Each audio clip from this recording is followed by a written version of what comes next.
All right. What's our first question, Ian? All right. How can we First help today? question that came in is from somebody who owns a residential solar installation company. It says 6 months ago, I launched a formal referral program, $500 to any existing customer who refers someone to install a system. I sent emails, posted on social media, put up flyers on all of our trucks, mentioned it at every installation completion. I've got exactly 2 referrals in 6 months from over 40 completed installations. Everyone has been telling me incentivize referrals, make it worthwhile, but that's clearly not the issue. Meanwhile, I'm occasionally get random referrals from people I'm not even asking, like an electrician I met 2 years ago who texted me a lead out of nowhere. What am I missing? Why hasn't a paid referral program work when random relationship-based referrals do? Well, I think a few things going on here. You've got 40 installations. 40 isn't a very good sample when you're looking at this kind of thing. And it's one of the things we run into. So before I run down that road, which is a road we want to run down because it's one that most people miss, the size of the referrer base that you're trying to look at.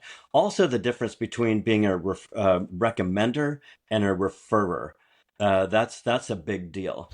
And also it's understand people's motivation, and that's we'll lump that into the difference between a referrer and a recommender. A referrer is usually somebody who's in it for the money. A recommender is really what you want. Ideally, you want people to go, man, oh, I hear you talking about this kind of thing. Oh, you should give Ian a call. Mhm. They're not getting $500 out of it because often a recommender, like somebody like me, I'm more of a recommender than I am a referrer. I like, for whatever reason, I like to connect people just because it's the right thing to do. If you go, hey man, I'll give you money, go, yeah, but that's uh, I don't really have time for that. Your $500, just keep that. It muddies the water. It muddies the water in my mind why I'd want to send someone to you in the first place. I'm not doing this for money. I'm doing this because it's the right thing to do. I think, I see you and I see them and I go, man, you should get together. Or you know what? I had this and it was really good. You might want to talk to Ian. So Mhm. that's really more of what you want, right? Yeah. Yeah. And so if you want to build a referrer program off 40 referrers, 40 isn't enough for that I found anyway. Maybe I'm just not good enough communicating my referral opportunity, but 40 isn't many. It's a start. It's better than two, but it's not as good as 1,400. Mhm. And I know this person doesn't have 40 clients, but how I would go after it in an industrial sort of way, I'd go, all right, who, what other business has the same people as clients? Because it's residential, I'm assuming, right? It sounds like it, yeah. Okay. So residential. Who else has these residential clients that I'm looking for? And whatever that answer is, I would contact that type of company because it's going to be some sort of company. And I would make as many connections as absolutely possible. And I'd go after this like crazy, connecting the dots. Like when I first started dealing with banks, when I first figured out the message to banks, uh, I thought, all right, because I also want easy sales. I want sales to come to me, and I want them to be easy to do. I want to get a lot of them, as many as I can handle. So that means I want to have as many bird dogs or referrers, recommenders, whatever you want to call them, as possible, because that's my marketing, that's my advertising. And so I don't have to mess around with advertising. If I build a big enough referral network, people that know who I am and what I do, uh, to bring me all the business I need, I don't have to, that's it. I don't have to do anything besides that. Does that make sense? Yeah. So 40 isn't enough. And one of the targets. So I mentioned, who are the client? What are the business has the same clients? So I'm going to get a hold of them and go, hey, when you run across this, and so you want this other, ideally you want this other company, organization, whatever it is that has the same clients that you're looking for, to have some sort of motive to send them to you. Maybe they hear somebody's having a problem or need this situation.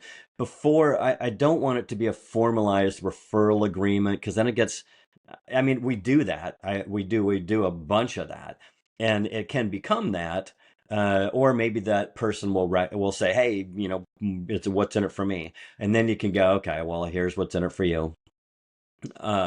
But I would say, without a doubt, personally, I've received far and away more referrals from people who have no, I pay them no money. They just see that their client needs something and they know that I've contacted them and I do this and they liked what I had to say. So they send them over. So one of the so I a list of other organizations, companies, whatever they are, that have the same clients that you're looking for, and I'd call them like crazy, and like crazy meaning, I found that it took about 1,300 of those connections where this guy or gal, whatever, has 40. I hear that and I go, yeah, that's not enough. So you need to have a lot of. It's a massive referral network. It's not 40, it's 40 times that. Hmm. It's 40 times your 40 is really what you're looking for.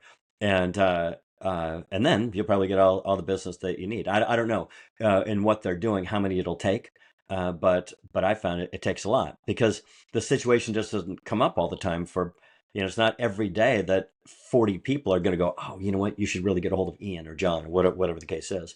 But if you have 1,400, over the course of a month, that's a lot of opportunities in those 1,400 bird dogs world to just be anywhere. Whether it's business or they're at the park throwing a frisbee, talking to somebody who's got a dog, it comes up and you go, yeah, man, I'd love to, solar comes up, or it's solar, right? Hmm. Or whatever the conversation is, it doesn't matter what you're selling, but you want a lot of those. So in their world, these 1,400 people in their world, wherever they are, something comes up in conversation, you come to mind. Oh, I've got a guy. Yeah. And that's so three keys. One is that I prefer them to be recommenders. So this guy has a $500 referral bonus. Hmm. Uh, you know, I wouldn't care, and I'm not gonna, what's $500 really gonna get me? It's not like, I need to have some other motivation. Unless I can send him a lot of business, then yeah, I'll take $500 for each one. But that's not what a referral network is, right? Right. Those are joint venture relationships. Is he's now talking about. Mhm. So it's like at home we have Dish Network. Dish Network, I don't know if they still do it, but it'll pop up every once in a while and it'll go, hey, $50 when you refer somebody. And I'm going, why, what, I don't, why would this even come up? Yeah. And I'm gonna call up all my friends and go, man, you should really get a Dish Network. No. So they're almost built not to work. When you look into them, follow it a couple steps, you go, well, this is, you know, does it feel like it's going to work or not going to work? So how would, if I were, and I don't know, I don't think they do it anymore. So either they have all the subscribers they need or it didn't work. And they could get a better return on that advertising slot, you know, advertising cigarettes to teens or something. I don't know, but that's how I found it to be successful. So how would you go about crafting the message to referrers or recommenders?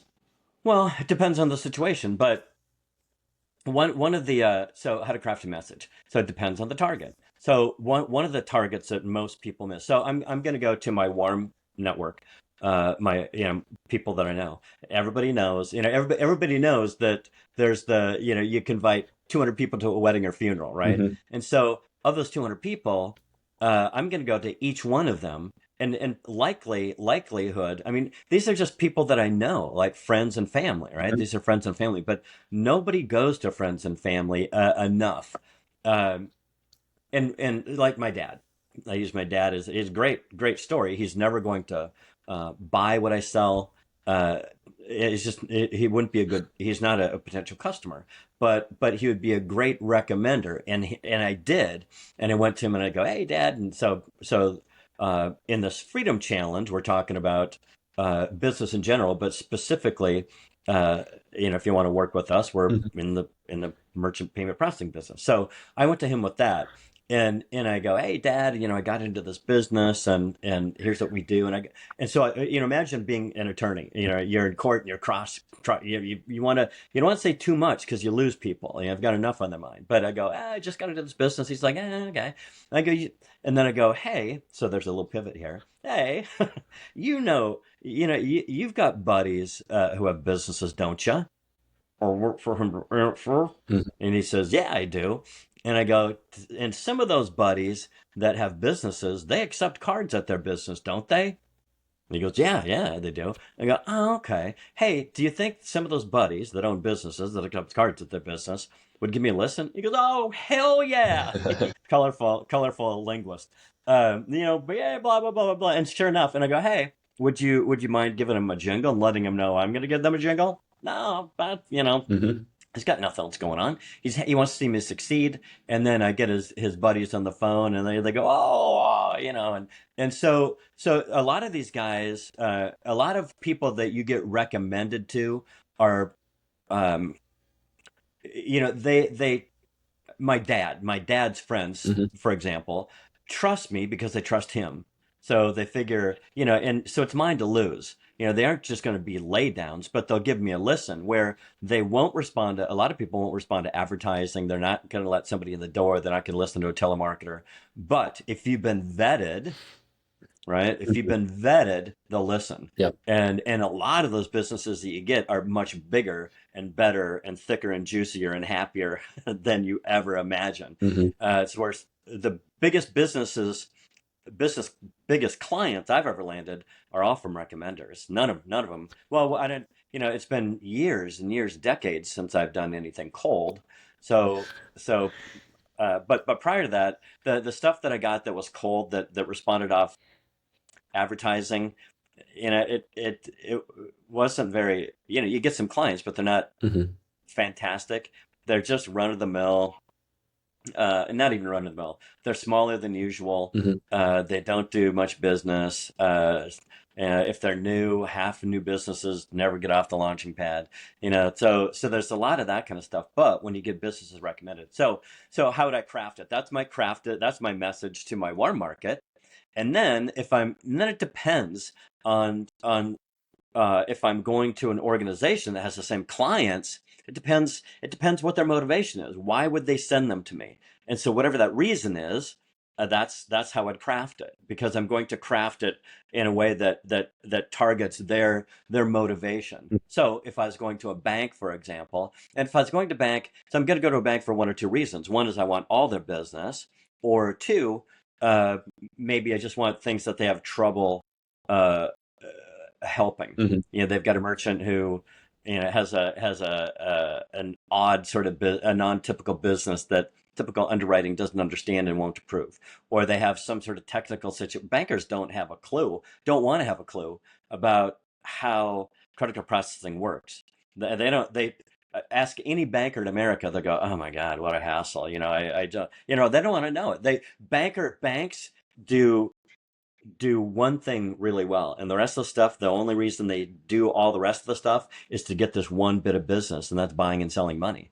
Banks make money buying and selling money. The rest of the stuff, all they do is go, hey, you need credit card processing, we can do that. And they're going, I hate that part, I don't like it, I don't understand it, but it gets money in our bank that then I can lend back to the guy. you know so so I need to understand my target's motivation. So then I'll use a story. Hey,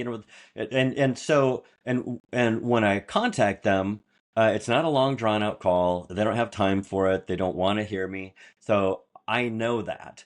I know that they've got a million other things that they'd rather do than pick up the phone and listen to me.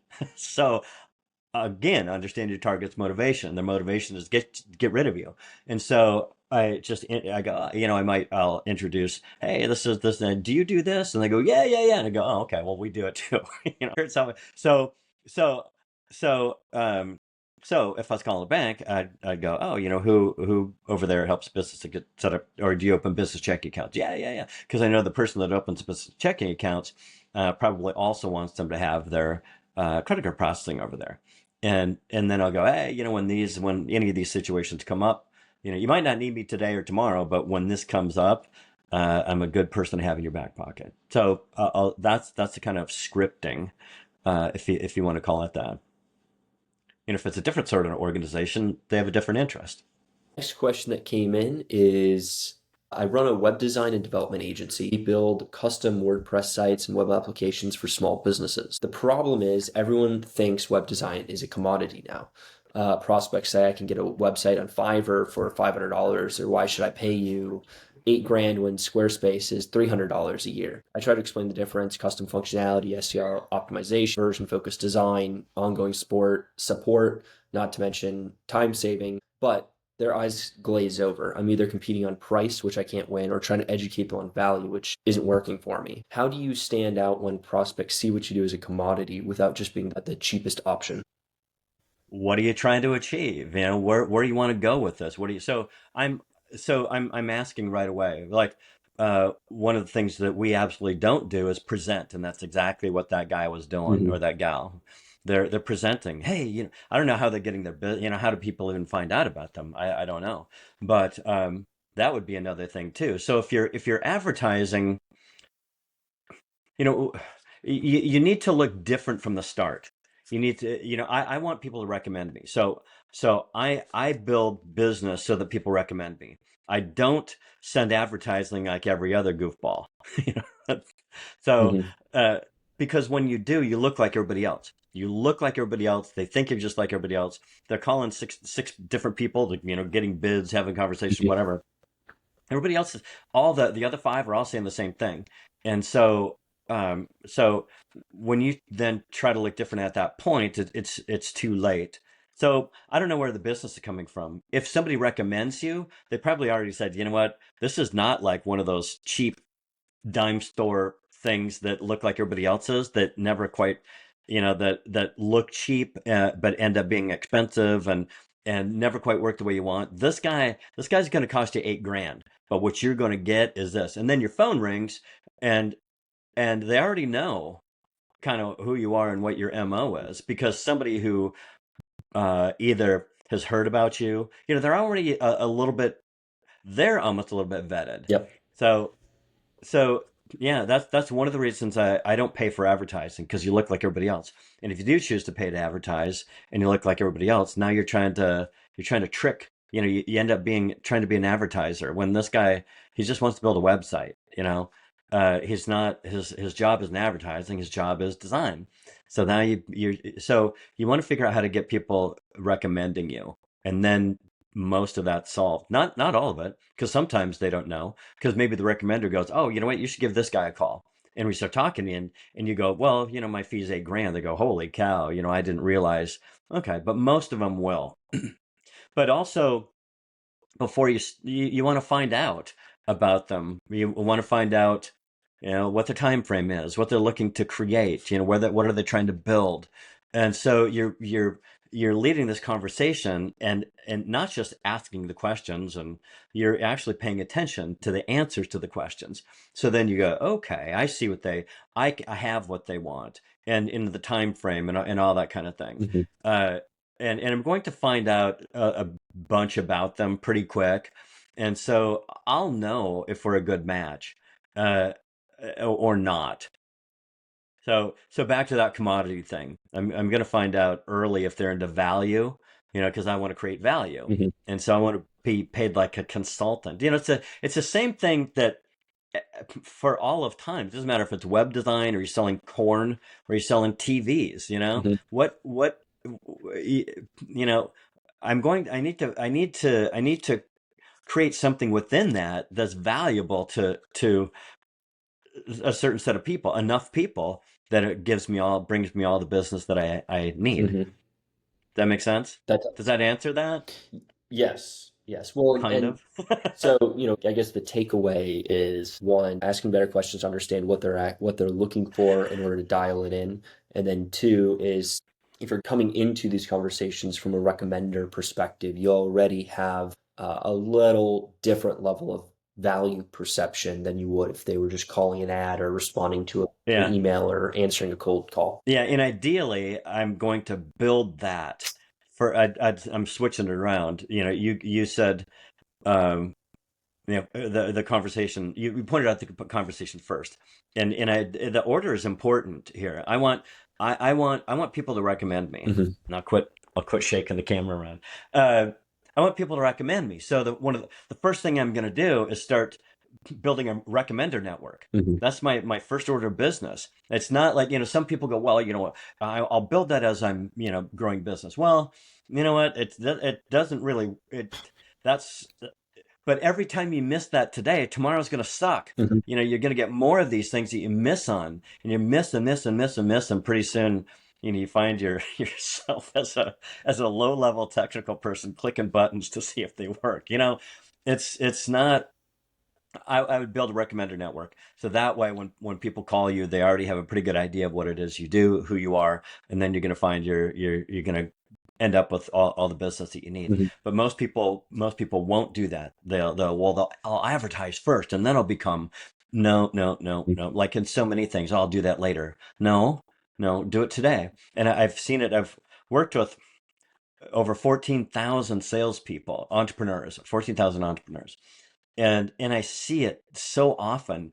Uh, we'll talk about this, and they'll do this, and then they go and do exactly what you're talking about. Hmm. They won't. They'll go the old fashioned way and go, well, yeah, if that doesn't work, I'll do what John's talking about. Okay, well, and then it builds so slow. It's so slow. It doesn't. It's not fast enough, and they never really get a good sized network. Hmm. Your job really becomes building a recommended network. That's your first job. Hmm. It's, yeah, you're doing a little bit of design, but mostly you're building the network. You're building the network so that you have all the business. It's not, and I know it seems like, well, it's the opposite. No, this is actually the side that works, or this is the upside downness or upside rightedness. Build the network. It's like, what was that movie? Field of Dreams. Right. Build it, then they will come. Yeah. So you build it, build it, build it, build it, build it first. You're not going to have all that Field of Dreams experience until you build the thing first, Hmm. and then you have the Field of Dreams experience. Yeah, it doesn't happen the other way around. Even though people would love it, I want to play baseball first, then I'll build a stadium. Nope. No, no, no, no. But the people that do it, you know, uh, it works. Hmm. Yeah, they don't understand what their job is. They go, "Well, I'm a web designer. That's fine." But if you are just starting out and you own the business, now you are a referral machine manufacturer, and within that, in the manufacturing process or the building of it process, you're going to get some business Hmm. uh, along the way. But you're going to get design business along the way of building a referral network. Hmm. Right. It's just like, I will get some credit card processing business on the way of building a referral network. Hmm. uh, and the bigger the referral network is, because that's my focus. Hmm. That the moment that I pivoted from targeting sales to targeting recommenders, referrers, Hmm. um, life didn't change in the instant, but I can go back and look at that marker where I went this way instead of going that way, and Yeah.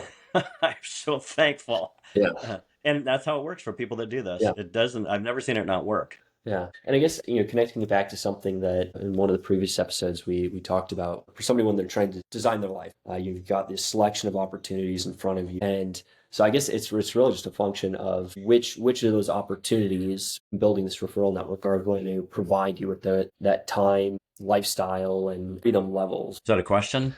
More just connecting, Yeah, yeah, connecting the dots. yeah. Well, and yeah, yeah. Most people never get free, Hmm. uh, because they're aiming at the wrong stuff. Hmm. And it's what the world teaches us. You go out and they don't teach you to get free. They teach you how to go get a job and get a little bit of business, or Hmm. even if you're building your own business, well, here's how it works. Well, that can be how it works, if you want to, if you don't want to be free. Hmm. Uh, yeah, it's a different. It's not any more difficult. It's going on this freedom path isn't just arbitrary. We're going, all right, here's what I'm building. And it doesn't have to be far flung, really. It can be, it's a, imagine if you're building a house. Hmm. Once you build this house, you could go build another house and another house and another house and a bigger house or a different house in a different place. But it's like, look, let's get this first one first. Or I use the analogy of a bridge to an island. All right, I'm not going to build a 150-mile bridge. I'm going to build one just right over there to that island right over there. I want to go there first. All right. Now, when I get there, all right, I've got one bridge done, and I can stay on that island for the rest of my life, or I can go, oh, you know what? Now I want to go over here, Hmm. and it gives me the opportunity too when I build these smaller bridges, when I get a smaller thing built. Okay, now that I've got that experience to do that, I can pivot. I can go, all right, I want to go this way, that way, Hmm. the other way. Um, it's stuff that but when you go to a college and you're learning from somebody, uh, you know, are, they're teaching from books that have run around for 30 years, or even a new book. Hmm. It's 3 years old by the time you get it in your hands. Right. Yeah, but I guess the point there is new, old, whatever the case is. You want to design. First of all, you want to understand what the life is that you want, and then you build your business so that it meets those things. Hmm.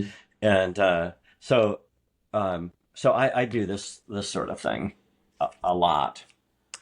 So I do this thing. You've probably seen that a million Oh times. yeah. It's where so if I'm in this for the money, time to do other things in life that I enjoy, and just having time and it doing something enjoyable, the only thing I work on is that upside down? Yeah. There it is. The only thing I work on is that middle part. I Hmm. don't work on anything here, here, or here. It's just where those if it doesn't meet all three of those criteria, if I'm not doing it. So I ask myself, well, how would I make all the money I need and have the time to do all the other things in life that I want, and it be something that is challenging in a way that's enjoyable for me. Hmm. It's not enjoyable like oh da da da. It in business is challenging. Hmm. So it's an enjoyable challenge, right? So Hmm. it's not just roses. It's an enjoyable challenge, Yeah. because I'm growing this thing, right? Business is it's like a game. It's like playing soccer or playing lacrosse or playing football about anything. Hmm. You love playing the game, so you want to love this game that I'm playing that makes all the money and also gives me time. Hmm. So unless it's in that sweet spot, I'm not doing it. But I ask myself how, it's like having your own little internal search engine. How would I, like when you search for anything, you go, well, okay, I want to, cars that are made in Italy that are blue and go over 180 miles an hour. Okay, okay, now it'll give you a list. But if you just go, oh, cars made in Italy, you're going to get a long list. Hmm. Cars that go over 180 miles an hour, you're going to get a list. And whatever the last thing, blue, blue cars, you're going to get a really long list. Hmm. So it doesn't, you don't want to pay attention to any of those three. You want to only where the three intersect is exactly what you want to do. That makes sense? That does. Yeah. All right, moving on to the next question here. We have one from somebody who sells employee benefits packages to companies with 52, Employee benefit packages? uh-huh, Okay. with companies with 50 to 200 employees. They say, my job is to reach out to HR directors and CFOs, but I have a really hard time getting past the receptionist or executive assistant. I've tried all the different tactics, calling early. Are you setting me up on this one? We'll see. All right. All right. I've tried I've tried all the different tactics, calling early or late when gatekeepers aren't there, being friendly and building rapport, saying I'm returning the call, which feels a bit dishonest, asking who handles employee benefits decisions. But the gatekeeper techniques that I've tried feel odd, and the honest approach doesn't seem to be getting me very far. Meanwhile, I occasionally get warm introductions from CPAs or business consultants, and those decision makers take my call immediately. Have you found, or is there a good way to actually get past gatekeepers without being manipulative, or is the entire cold outreach approach that I'm taking fundamentally flawed? Well, I don't like. Have you ever cold called Ian? I Yes, mean, seriously, have I you? have. Huh? Yeah. Have you? Like on a scale of 1 to 10, one being I'd rather get kicked in the stomach, or 10 being really enjoyable. What? How would you score it? 1, 0. Yeah. Yeah, yeah, me too. It'll drive you to drinking way too early in the morning, you know. And so that was the experience I had too when Hmm. what you're taught to do these things, right? You're taught to cold call because that's how it works. Hmm. Well, no. I mean, that's how it works if you want to live a miserable existence, but that's back to this, right? Hmm. So if this is life, I also do the same kind of thing for business. And I go, okay, how would I? And then I ask three questions, and maybe they're not even the right questions at first, but I start narrowing it down, right? Hmm. And so this person said, "Oh, when I get referrals from CPAs and whatever, uh, it's an easy call, right? Yeah. Is that what they I said? did. Okay, so then I'd go, okay, how can I get all the business? How can I get all the business I need? Easy calls coming in, you know, blah blah blah from maybe even say from these targets, and then I just get a list of all those targets, start calling them up, and go, hey, you know what? Here's who I am. Da da da da da. When this comes up, you might not need me today, might not need me tomorrow, but when it comes up, I'm a good resource to have. Hmm. So it's the same thing, and I'd call. That's all I'd do. I'd pound on those.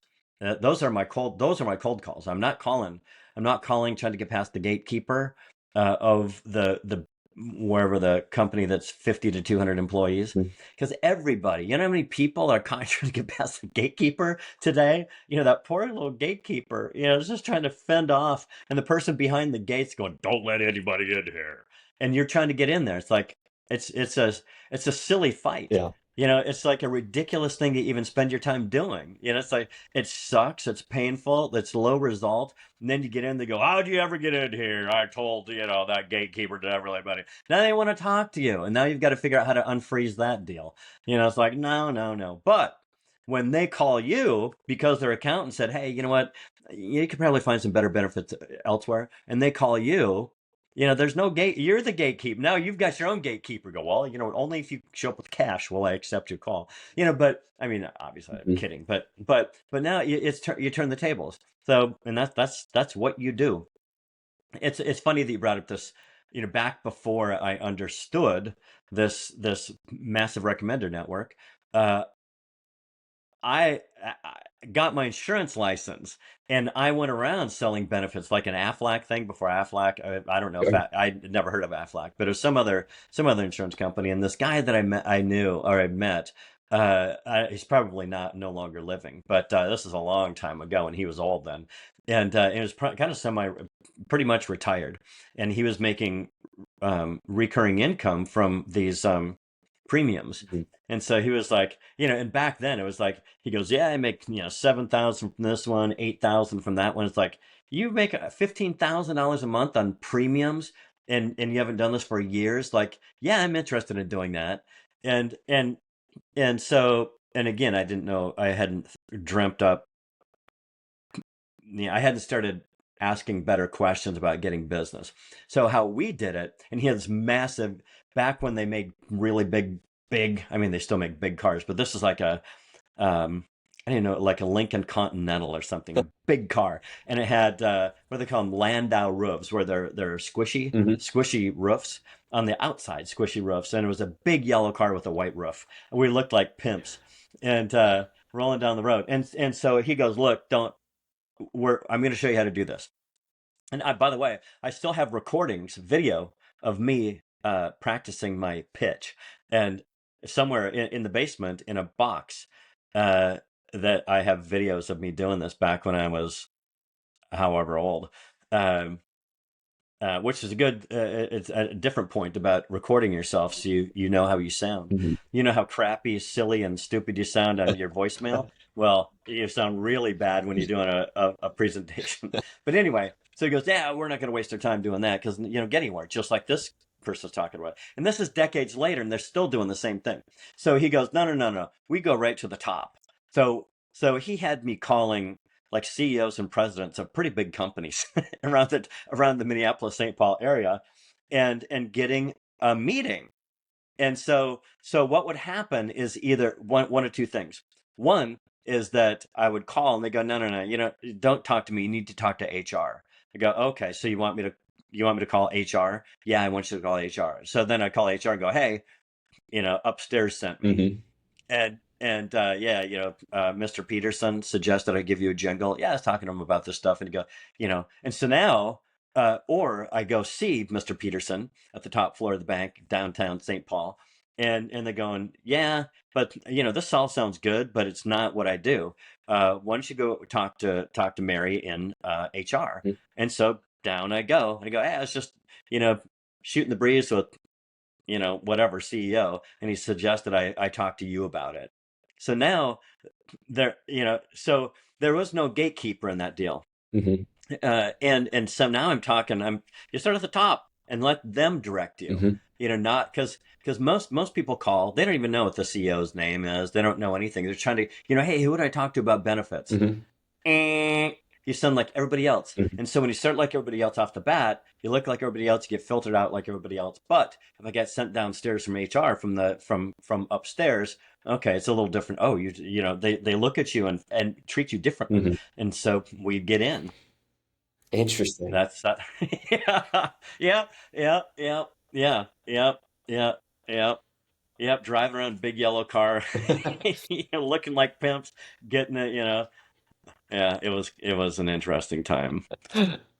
I ultimately decided I didn't like talking about cancer all day long, so I just didn't like the conversations. But that's how we did it. But I wouldn't do it like that today. Yeah. I would, I'd go the recommender route without a doubt, because then I could do it from Hmm. anywhere. I don't have to get in a big yellow car with some crazy old man bomber, And we would drive. He would pick me up. He'd pick me up, and so I jump in his car. The doors on those things are as wide as your desk, and they're heavy. The doors weigh like 900 pounds. You get in, and you're sitting way down, in these, electric seats, which were a rarity back then, and he wouldn't stop, for like traffic.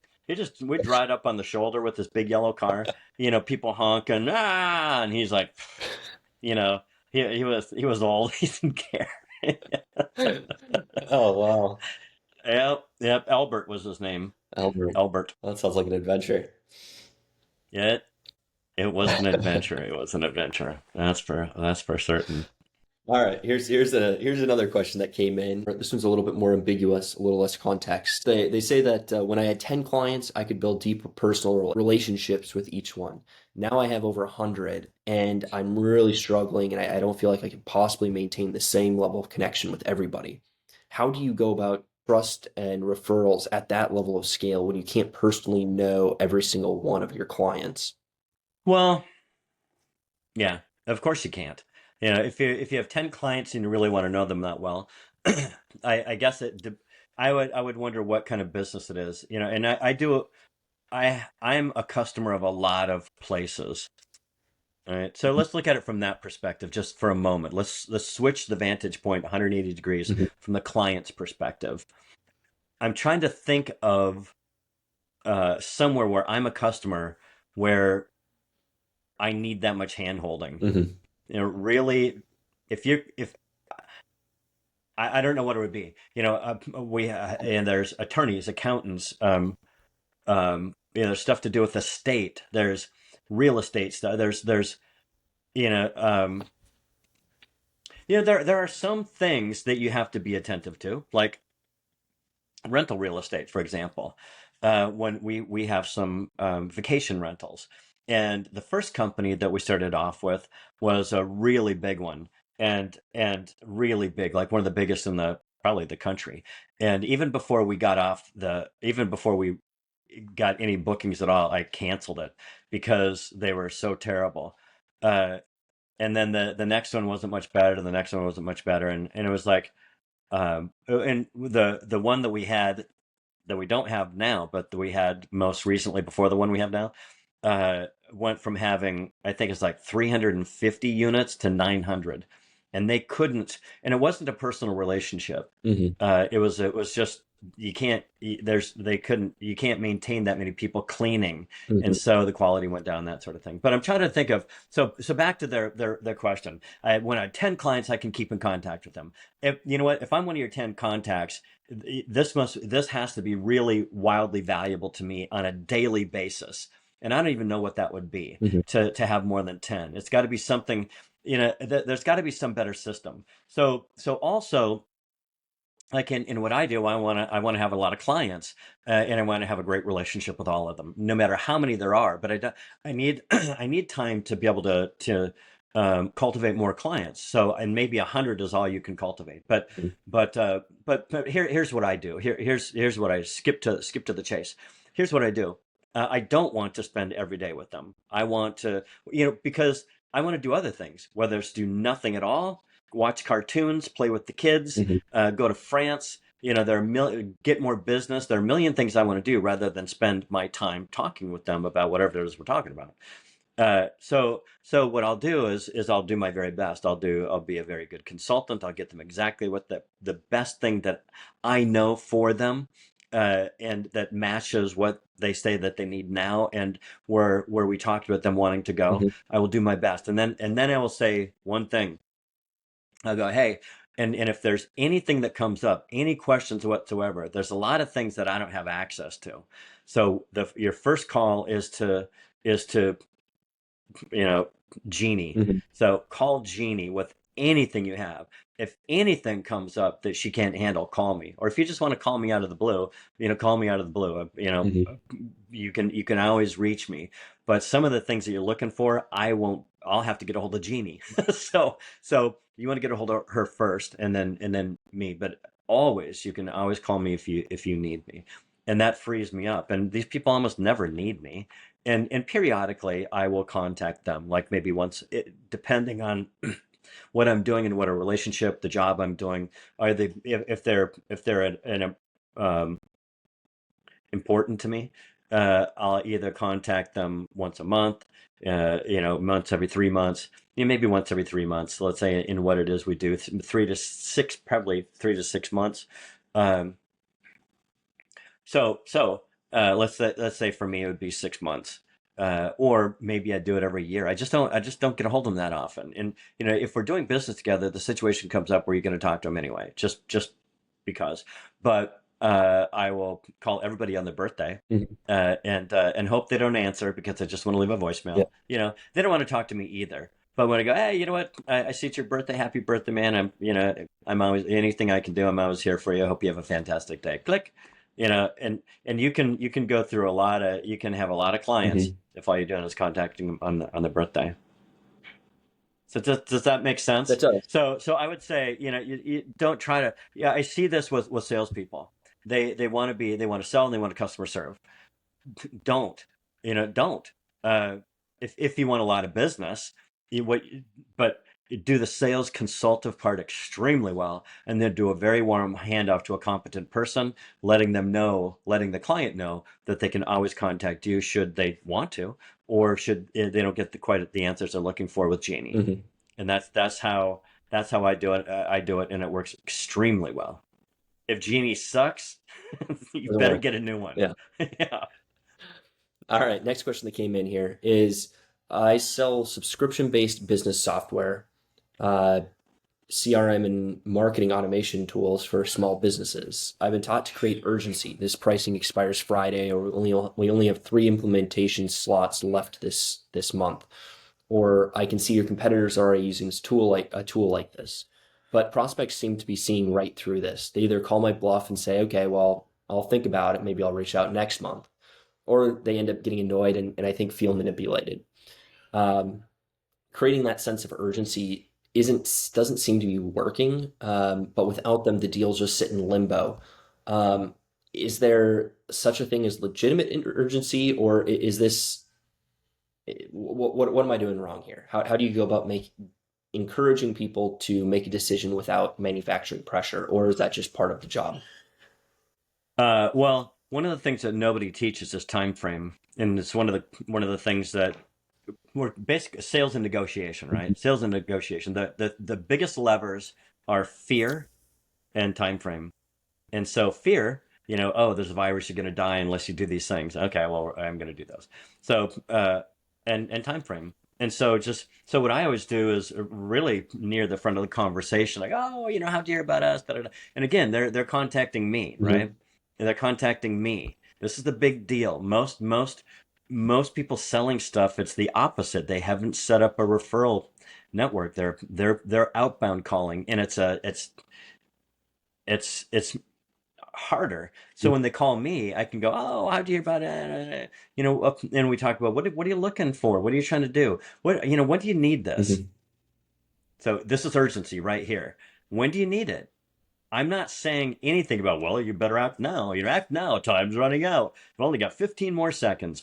Only three more slots. Blah blah blah. It's all bullshit, and everybody knows it, right? But you still keep playing it because that's the person that's training you or coming up with the system doesn't they're really they're trying to polish all, well, let's come up with a better sense of urgency. Let's tell them it's only two slots left rather than three. Oh, there's only 10 seconds left rather than 12.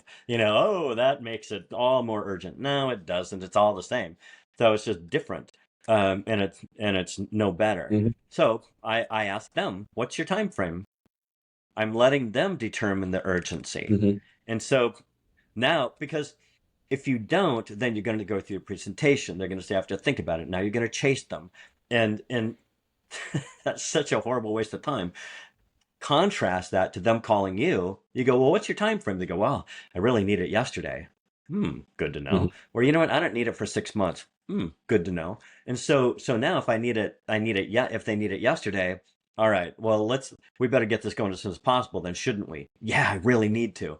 Good. If they go, okay, 6 months from now, there's so many things change in the course of 6 months. Technology, I mean, you see it. What do they say? Every 8 months, it changes 700 times, or whatever it is, right? And you go, let's do this. Let's keep in contact. Well, and I hear what you're saying. And over the next couple months, or over the next, let's say, 3 months, be penciling out some things like, I'd want it to do this, and this and this and this. And then when we talk, let's assemble something, and then we'll use whatever's current at the time and your most current thinking too. Fair enough. Mm-hmm. Mm-hmm. Okay, good. So I'm gonna put you. Let's talk on January 12th. Or about mid-January. And if something comes up if something comes up and you need it sooner, just give me a jingle and we'll get it set up. Fair enough. Okay, that's it. So you go, oh my God, you wasted a lead. No, I didn't. I saved time. They're still a lead. They're no more of a better lead. You know what? I'm not going to waste my time. I'm not going to waste my time with somebody who's not even close to being ready to go. Mm-hmm. I don't mind having a conversation, a certain side of a conversation, but I'm not going to go through the whole spiel because then I've got no more bullets. The timing wasn't right anyway. But if you find out time frame up front, then you know how much of the conversation to have. Mm-hmm. That makes sense. Yeah, I'd rather in that time rather than pitch somebody who's not going to, have a conversation, pitch, whatever you call it, have a conversation with somebody who's not going forward anyway. Mm-hmm. I'd rather be baking cookies, filing my nails, playing with my granddaughters, Yeah. all these. I would much rather do that. There's a million things that are better than talking to somebody who's not even close to ready to go anyway. Mm-hmm. Or if I'm, can't, it's not cookie baking time or playing with the granddaughters, I'll call recommenders. Mm-hmm. You know, I can talk to one more recommender instead of this person who's may never be ready anyway, Mm-hmm. who's just gonna say I have to think about it, and then I'm gonna chase them later. It's like, oh God, Yeah. it's a better wheel, it's a better system. Mm-hmm. The system is the solution, as IBM coined. Yeah, and it is.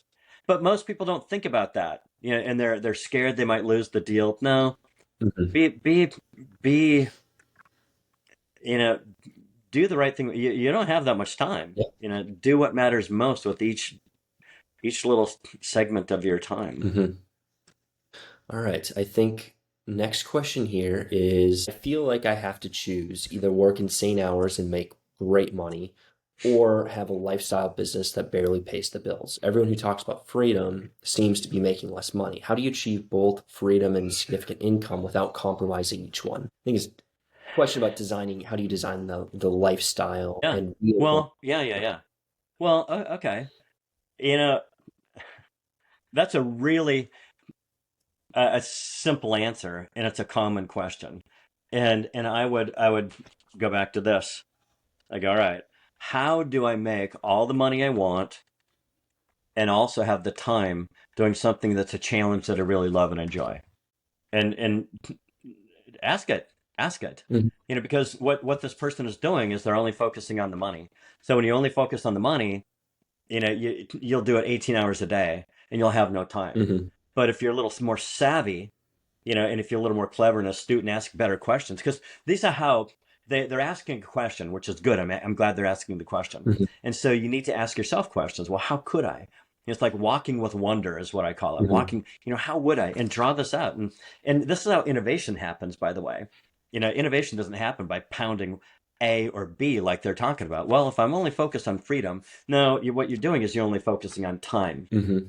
So, well, how do I have a whole bunch of time? Well, in the model that you're running, you're going to make shit for money, Mhm.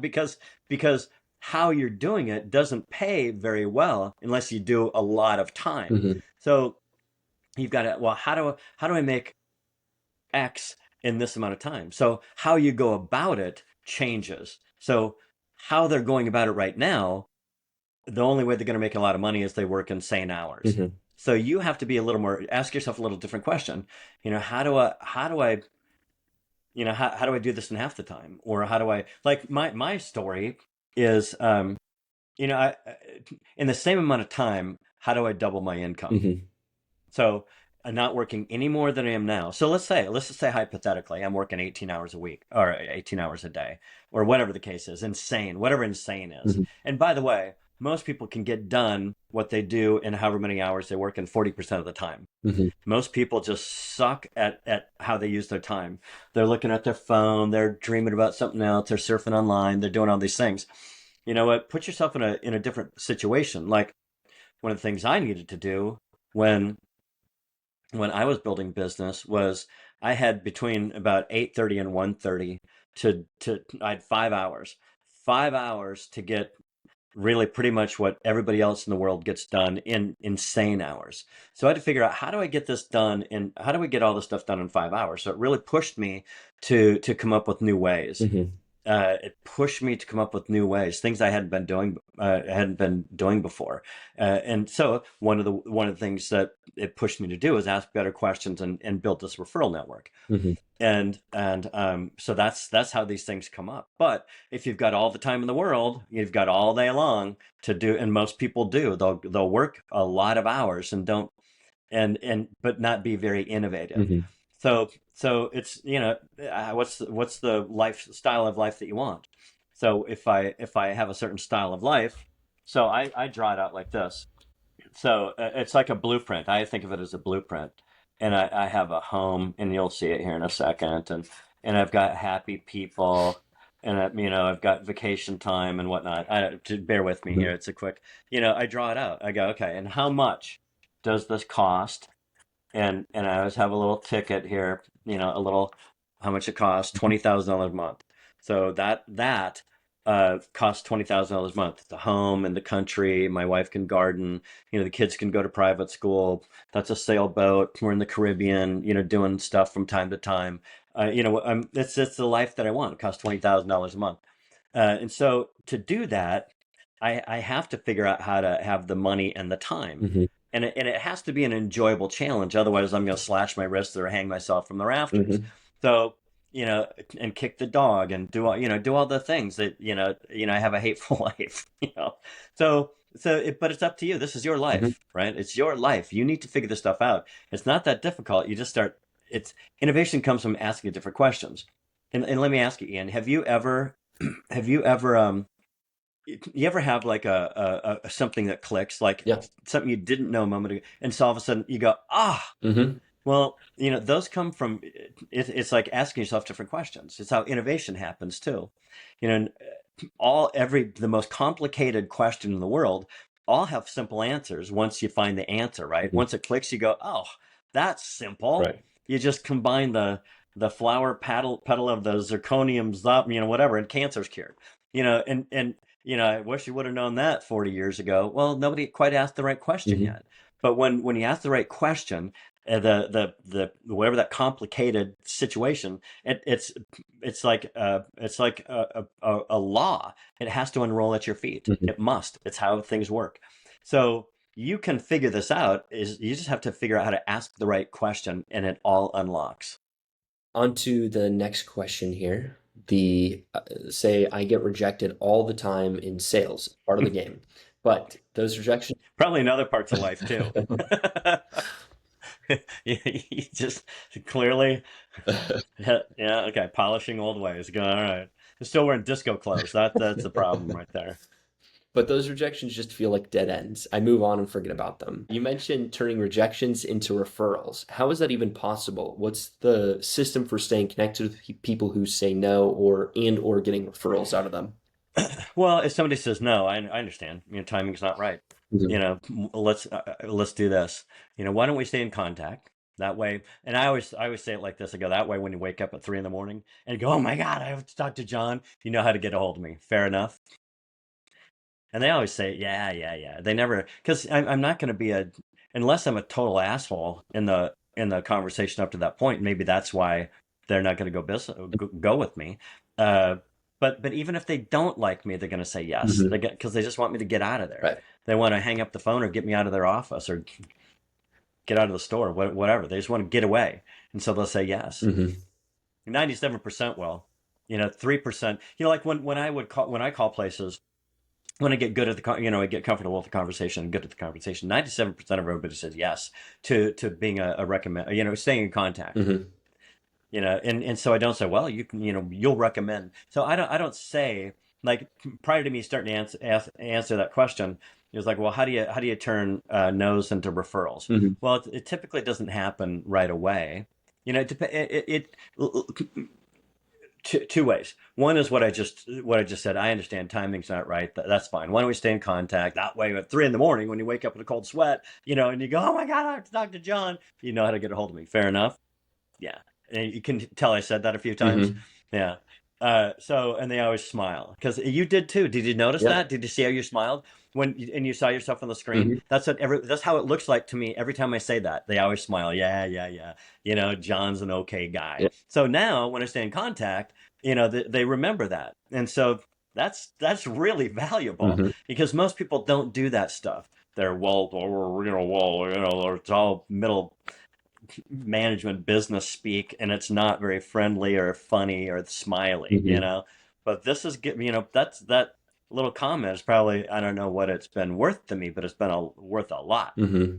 um, the other way to turn a no into a referral is they just go, you know what? It's just I just here's why I can't do this right now because there's things blocking me. I go, that's fine. Let's stay. Why don't we do this? Timing's not right. I get it. Let's stay in contact. That way, when it does, 3 o'clock in the morning, you go, I got to talk to John, and then I go, well, let me ask you, who else do you know? Because what I'll do is I'll ask a referral in a different sort of way, a different psychology. So I go, well, you know what? We have this program called the Give Back Program. We're part of the fee that you already pay. It's going to go to an organization of your choice. So when you go with us, who do you think you'd give to? Or who do you think you'd want to support? And they go, Rotary. I go, okay. Well, who do you know in Rotary that might like to, or who do you know that might like to see Rotary benefit like you're going to someday? I go, well, all the people in my Rotary group. I go, how many people? How many are those? Well, 43. Yeah, okay. Uh, Mind if I give them a call and help start raising money for Rotary right away? No. How do I find these people? Oh, I've got a list of them. Okay. So you can turn it like that. Typically, it's going to be the first one. Timing's not right. I understand. Let's stay in contact. Da da da da da. And but uh, well, it depends who the target is. If I'm contacting a bank, it's going to be the first one. If it's a merchant client, it's going to be the second one. Hmm. And so that assumes that I have a referral program, right? Right. So I have a referral program already set up. So that's one of the keys to getting referrals. It's nice that you have a reason Yeah. for them to say yes to that, Hmm. so you can use it in situations like this one. That makes sense.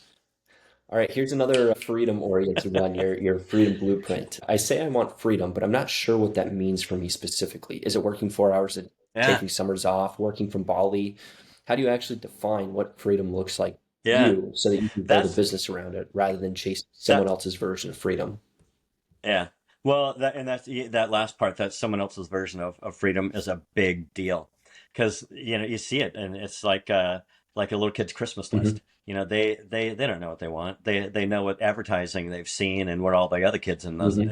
in the neighborhood have, and that's what they want. So, but we're not kids, and we can. Well, that's not true. We really are. So it's easy to fall into that. Like, yeah, man, freedomless. All the money. Living in Bali. Surfing, man. Hmm. No, no, no, no. And freedom, it's different for everybody. And so it's like people talk about vision boards, right? Oh, here's what I want in my life. Hmm. And I go, well, okay, let's. That's one way to do it. But then I go, then I'd pick everything off I'd look at everything on your vision board and go, well, why? Why do you want that? Hmm. What about that is it that you want? And find really the essence of those things, because maybe Bali isn't it, but um, maybe there's something in that. Well, what about it? Man, I love the water. Okay, well, so once you understand the essence of things, like really the essence of things that you're looking for, now you can start making decisions in your life and choosing the things that make you feel good. Hmm. And I would say freedom is the feeling of it's like being alive and awake and alert and having a a sense of Hmm. this is it's exciting, not all the time, but a lot of it feels good. It's just alive and awake, and this sense of it's like self-reliance Hmm. too. There's a lot, when you're self-reliant, when you're independent, when you have independence, there's a lot of freedom that comes with that. Most people associate it with either surfing in Bali or having a gajillion dollars and never having to work again. Hmm. Like I remember a friend of mine years ago, he goes, when I started talking about true freedom, he goes, well, are you free? And I know he was talking about money, like really you have enough money, you never have to work again. Is that really what you're talking about? Hmm. And he sees it's my lifestyle. He knows that, I don't have the same, you know, lifestyle that he does. Hmm. He has to do these things, Hmm. and I don't. Hmm. Not that I'm not working. Like I use this a lot. I don't want to not. I don't want to wake up. I don't want to wake up every day and go, well, I've got nothing to do. I guess I'll do the crossword puzzle and read the news. But I was at a wedding this past summer, and there were three other couples, and two of the three are retired. Hmm. And one of the guys, he said he looks old. He looks old. I go, well, you're retired now. I go, what do you do? He goes, well, you know, I get up, I have my coffee, I read the paper. Maybe I'll. It's like, oh my God, there was no excitement in it, none at all. And I thought, oh, it felt like death rattled Hmm. me. I don't, I think when you're free, when you're free, you're doing what lifts your heart, right? You're doing what excites you. And is there money involved? Sometimes there is, and sometimes there isn't. But at the varying degrees of money, right? Right. It takes this much money for me to live this life. And so I go, okay, well, that's what I want to design, that style of life, Hmm. that freedom. Because when this is to me, this is freedom. This is my version of freedom right now. Hmm. And so that's, and so how bad would that be to live whatever, and your version of freedom changes over time, Hmm. right? Later, just hope that, I get through only three pairs of Depends in a day. That'll be my sense. I don't know. But right now, it's this, and and that's and what lifts my heart are these certain things right now, and it costs a certain amount. So and I have to look forward too, like those days when those three Depend Hmm. days. I want to be able to make the money today, so me in the future is also free. Hmm. So there I have that on my mind too. I see that in the future, so I want to make sure that I take care of the future me today. Hmm. So I don't, because then I'm not, I won't have the capability. Maybe I fell on the bike, and I have to, somebody has to feed me, as I pretend to ride a bike. I don't know, but so, but and one of the other things so vision boards, if you have a vision board, you go, well, what's the, I really boil down why? Like why do I want this? Well, it really feel, I really love, okay, but why? And I call it the 9 whys. So like I really drill down in these things. Like when I go, well, we talked about people and their goals, goals are things that people never get. So I don't like to use that word. Hmm. Uh, because the people don't know what they want. Yeah. Like this guy, I don't know what I want. Well, you're not alone. Most people don't. And so rather than coming up with a bunch of arbitrary stuff stuck on a vision board, um, like I did a vision board years ago, and one of the things, and it's like I was really serious when I did it, and then one time I was reorganizing my office, and I have a sofa in my office, and I pulled the sofa out and was like, "There's my vision board, all dusty," And I went, "Oh man, I forgot about this thing." And one of the things on there was a home on the Mediterranean, and I looked at that, and there are a few things on the vision board that I'd achieved, and a few things I hadn't. And one of the things I hadn't was this place on the Mediterranean. And I looked at that, and I thought, well, why do I have some of these things and not these other things?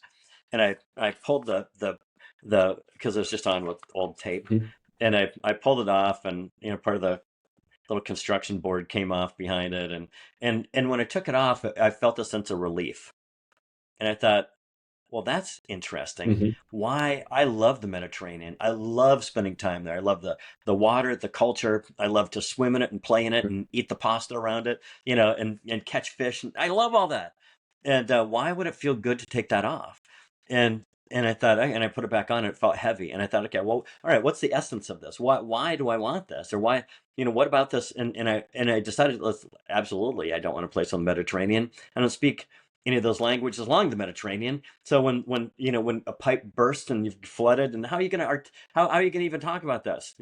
So it's like, that seems like a headache. So there's some headaches involved. But what is it? I go, sunshine and water. I love, love, love sunshine and water and sand and being able to go for a swim and catch a fish, and there's some self-reliance in that, right? And it's like, man, I just love the feeling. The air, there's so much about that and how it makes me feel. And I thought, I don't have to go all the way to the Mediterranean for that. Hmm. How can I do that here? How can I do that without going there? And so you start asking yourself, okay, how do I do these things? And you go, okay, well, what if I did, okay, I could do it this way or that way or that way. And it's like, wait a second, here's a way I could get my foot in. And today we have a lot of places, in the sunshine and on the water. And I'm able to spend a lot of time, like where I am right now at True Freedom headquarters, is on the beach.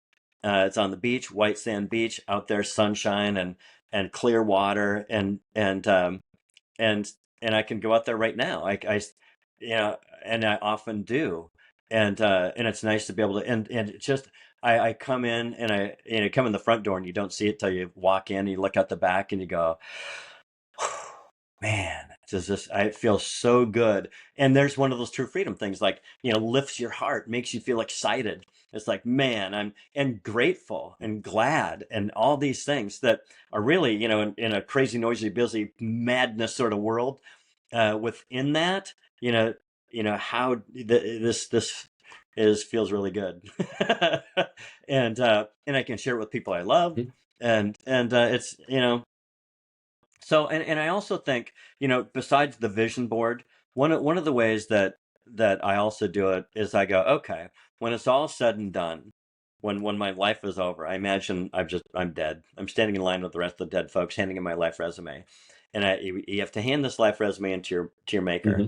and I think, can I meet my maker's eye with what I've been given to start off with as a base, my potential, you know, did I did I did I do with that potential? Did I create the life that was possible with the potential I was given? Hmm. Are the things in this life resume? Can I meet my maker's eye, handing this in? Uh, and and on it, what am I glad I did? Hmm. What am I glad I did? And if there's stuff that's not on there, what do I wish I would have done? What am I glad I did? What do I wish I would have done it when it's all said and done? And that's different now. A lot of the stuff, the Ferrari, the place on the Mediterranean, all these things aren't on it. There's much uh deeper meaning to the experiences and relationships, and the time that I spend with people, and the things that I do. And yeah things I do for myself and the things I do for others become a lot more important than the Ferrari and the place on the Mediterranean. Don't get me wrong. I still, still love those things and want to do those things as much as I want to do them, and I do. Um, the other stuff is just in that context a lot more important.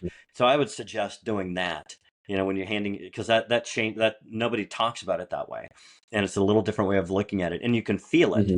right? When you think about those things, you can feel them, where the Ferrari and the place on the Mediterranean are more cerebral Hmm. than heartfelt. Hmm.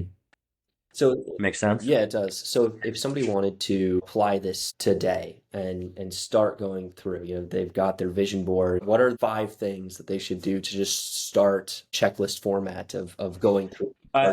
You've already done a vision board. I wouldn't do the vision board because you've already done it and it's not working, Mm-hmm. right? Obviously, this person is they've. Let's assume they've done it because most people have, and it hasn't worked because they don't. They don't work because what's on it is somewhat arbitrary. It's based on advertising.